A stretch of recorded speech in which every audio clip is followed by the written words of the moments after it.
We have several stooges, formerly of the MAGA community, calling out Pam Bondi and Donald Trump, that being Tucker Carlson and, hold on, wait for it, Megyn Kelly. They both are going hard, looking for the truth. We're going to get into what they had to say regarding this pretty crazy Epstein story here, where, everyone just wants the truth. They know Epstein obviously did some crazy illegal things. Ghislaine Maxwell's in jail. Where's the client list? And if there isn't a list, where's the footage from the island? Where's all of the crazy things that happened? Here's Tucker Carlson explaining why he needs to apologize to Jeffrey Epstein. Of course, he'll be employing the use of sarcasm. Have a listen. I never thought that I would be offering an apology to Jeffrey Epstein. I think of all the times I've maligned that guy, all the times I'm accused him of crimes, of blackmailing people, of trafficking children to powerful figures around the world on behalf of global intel services. And then I learned yesterday from Attorney General Pam Bondi that's totally untrue. Yes, yeah. The guy killed himself after 36 days in prison for no reason. He was a billionaire. Mm-hmm. He had no clients. He'd done nothing wrong other than get naughty massages 20 years before. And the guy killed himself, another pointless death. And then his best friend, former girlfriend, Ghislaine Maxwell, doing 20 years in prison for no crime. There are no victims. Yes, it's a victimless crime. They're obviously persecuted by the state. Yes. They're political prisoners, really. It's The Hague should come in and do an investigation, or we're watching one of the most systematic government cover-ups of all time. Well, there it is. The systematic government cover-ups of all time. Yeah, we're watching it. Everyone for decades has talked about the JFK files and the moon landing and all these crazy... But right now, in the good Lord's year of 2025, we do not have answers to questions that absolutely... There are files in a binder somewhere that have these answers, and the public knows they're being lied to. The current DOJ under Pam Bondi is covering up crimes, very serious crimes by their own description. Mm-hmm. Why are they doing that? Yeah. So there are really only two potential explanations that I can think of. Maybe you've got another. The first is that Trump is involved. Trump is on the list. They've got tape of Trump doing something awful. I don't believe that for two reasons. One, I've talked to Trump about it a lot. Well, I know him.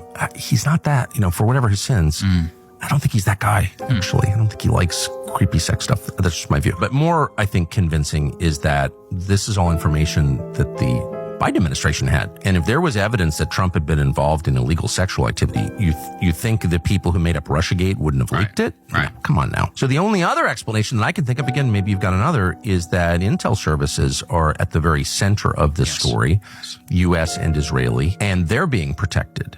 I think that seems like the most plausible. That's the most obvious. If you have a history of this, there have been multiple documented cases of... Yeah, if you work for intelligence, one of the easiest ways to either acquire intelligence or control someone else is to have information on them. That's absolutely horrible. You do intel, find their weak spot.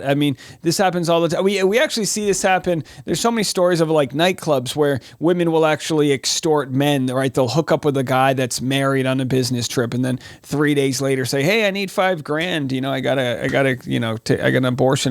And then whether it's true or not, the guy's like, "Okay, I got to pay you because otherwise you're going to tell my family." It happens all the time. This on a greater extent. Now, the other option is that Trump is guilty, and I don't believe Joe Biden had anything to do with it, but there might be plenty of powerful figures in the Democratic Party that did, like the Bill Clintons and whoever else would have been on that. So again, we don't know, but the fact that they're not being honest with us is leaving it up to our imaginations, and I don't blame people for wondering.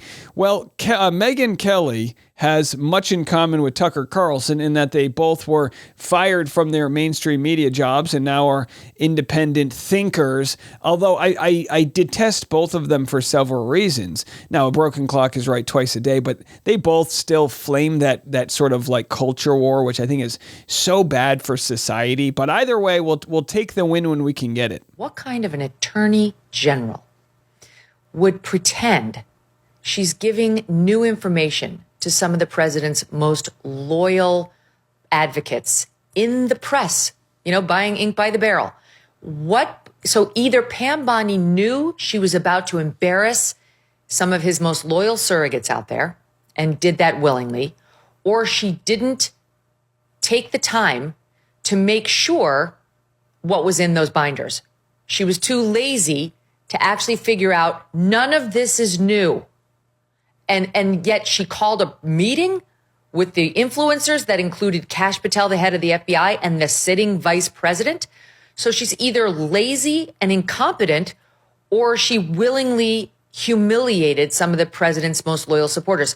Neither one of those is good, and that's why I'm sorry, but I'm going to predict her days are numbered. Her days are numbered, and it takes one to know one. She's like, I know what a firing feels like. It's on its way. Well, look, there could be another alternative, which is they're just not thinking that far down the road, right? They used Epstein for the culture war issues. You elect me, I'm going to reveal it all. And then they realize, well, maybe you don't reveal it all. And at this point, they've got to, change their playbook. Kash was on Joe Rogan in June. It was June 6th. And he definitely sounded to me like he knew more than he was revealing. And I thought, okay, it's harder when you're actually in charge and you're responsible for maintaining classified briefings and so on. But here he is in SOT 13 in June. But what about the video from the island? Again, we're going to give you everything we can. And people have to remember, we're not going to re-victimize women. We're not going to put that shit back out there. By the way, you can't blur people out. Google Maps blurs people out all the time. They drive by with their stupid car and they blur out your face. Wins. Not doing it. You want to hate me for it? Fine. Again, logical play out. If there was a video of some guy or gal committing felonies on an island and I'm in charge, don't you think you'd see it? If you have access to it. If I have it, period. Right. Why should we trust him? Don't you think I would do the right thing? I don't know. Would you? If I have it. So where else would it be? Right. If you have it. Right. But you can't say that you have it. No, we're giving you everything we have. So far. Everything we have so far is... Have you guys gone over all the video that's available? Yeah, that's what I'm telling you. That's what takes so much damn time. Right. And is there video from the island? Not of what you want. The people out there have filled the void with can't wait to see X, Y, or Z. Right, speculation. Now, I understand that you would never re-victimize these women and show this footage. But is there footage? Outside of... The only thing I can say right now is... If there was footage of anyone doing anything else, we would have opened a case. So he just doesn't sound like himself. You can hear him being careful. He's not, like a lot of those are not fully direct answers. Yeah, so anyway, no one's got any faith that we're being told the truth here. All right, well, here we have Donald Trump criticizing New York for, I guess, democracy, and says they may take over the city. Can you believe that? Donald Trump may take back New York City. So much for the federal government and states' rights. If a communist gets elected to run New York, it can never be the same, but we have tremendous power at the White House to run places when we have to. We could run D.C. I mean, we're looking at D.C. We don't want crime in D.C. We want the city to run well. Susie Wiles is working very closely with the mayor, and they're doing all right. I mean, in the sense that we would run it so good, it would be run so proper, we'd get the best person to run it. We would run New York so good. The nuts for nuts would be so fresh. Central Park wouldn't have a squirrel look you in the eye. Like, what is he talking about? The crime would be down to a minimal, would be much less. And, we're thinking about doing it, to be honest with you. We want a capital that's run flawlessly, and it wouldn't be hard for us to do it. And we've had a good relationship with the mayor, and we're testing it to see if it works. But New York City will run properly. We're going to bring New York back. You have a lot of crooked things going on in New York. We're going to straighten out New York. Maybe we're going to have to straighten it out from Washington. So he says there's a lot of crooked things in New York. Don't forget, his Department of Justice decided to drop charges on the mayor of New York City, Eric Adams. He's about as crooked as it comes. He took bribe flights and hotels and whatnot from, I believe, the country of Turkey. You're not allowed to do that when you're in office. You're not allowed to do that, regardless of how big or small it feels like. You gotta clean up the streets. All right. So anyway, this big, beautiful bill, I mean, it really just voted. They just made ICE a massively bloated and large government agency. ICE will now become the country's largest federal law enforcement agency, bigger than the FBI, bigger than the DEA. Stephen Miller gets to hire 10,000 new ICE agents. They're going to build enough new detention centers to hold more than 100,000 people. ICE's new budget will be larger than most of the world's militaries, including Israel's. And this is all so that they can hit Stephen Miller's goal of 1 million deportations per year. It's wild. It's absolutely wild. How is this reining it in? You know what I mean? Militarizing, like, do they not care about? Okay, whatever. I've talked about this for a million times. Up next, we have Texas Governor Greg Abbott says, if the Cowboys don't point fingers, we don't either. And this, of course, in response to the devastation. 100 plus people died after this river flooded. There were, shoddy warnings. They didn't have sirens. There's a lot of issues with what went down. Maybe day one, you don't need to obviously if you're in the stages of recovery and the emergency stages, you're not going to do a full audit. But no, I think you should point fingers. If somebody did something wrong, you should investigate. Have a listen. You ask, and I'm going to use your words, who's to blame? Know this. That's the word choice of losers. Let me explain one thing about Texas.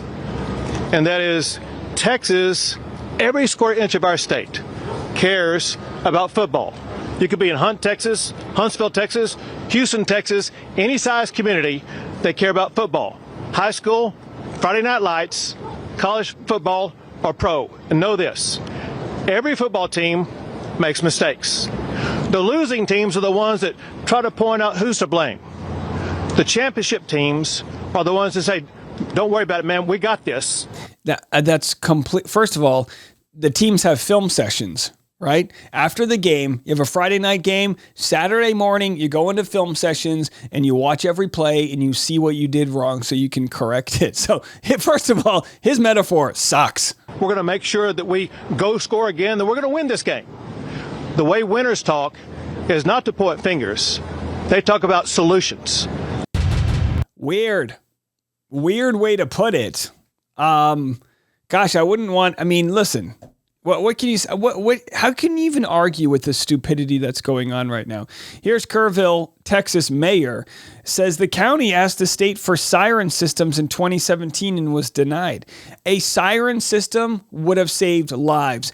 I can't say it would have saved all of the lives, but I'm sure it would have saved, because look, we live in a world where you can't rely on an alert on your phone. You need to physically be woken up in these types of moments. And even a minute's notice could have helped people get out of the way of this flood. Doing? It's been a rough few days. Thank you for asking. How is your community holding up?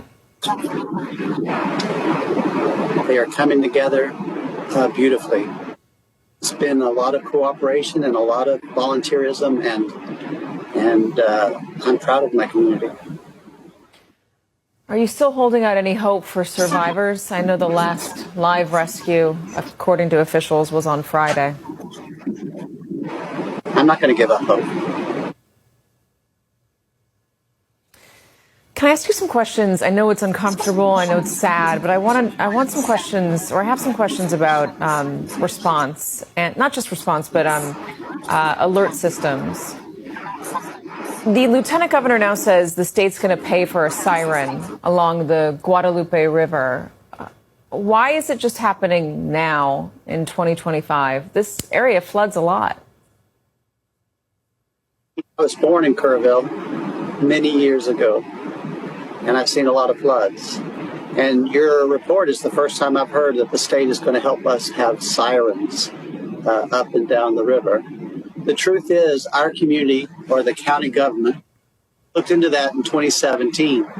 And from what I heard, their grant application was denied. So sad, so preventable. What else can you say? Lives lost. People that were there, no longer. One day, happy campers. Next day, they're dead. And this is the type of social infrastructure that I speak about on this show that I think I think we can all afford, in the richest country in the world, to not worry about nickel and diming each other when it comes to public safety, having meteorologists funded and weather programs funded so that we can prevent mass casualty incidents. Like, we have that money if the tax system works in a way where the ultra wealthy pay their fair share. I mean, now we look, and by the way, you can check this out on my Instagram. Our great social media gal, Danielle, put together a nice clip, and I didn't even get to it yet on our channel, but I'm going to go to it right now, where we have information coming out that the IRS is going to stop taxing, or excuse me, the IRS will now allow churches to endorse political candidates without losing their tax-exempt status. Pay taxes.